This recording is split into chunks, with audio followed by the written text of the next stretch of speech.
Здравствуйте, уважаемые родители! Меня зовут Миллер Мария Владимировна, я педиатр клиники «Добрый доктор».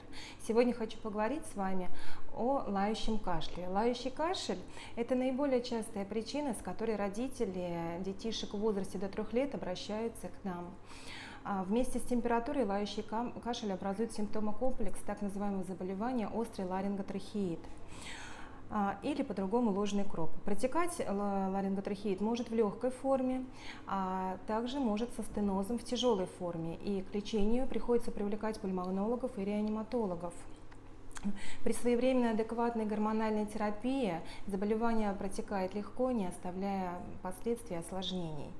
Но, как любое заболевание, острый ларинготрахеит лучше предотвратить, чем потом лечить его.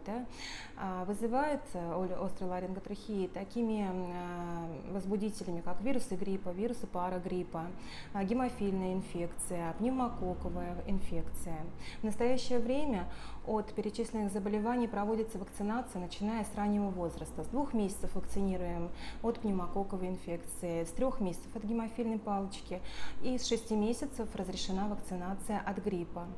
Поэтому защищайте своих детей от лающего кашля методом вакцинации. Берегите себя и своих детишек.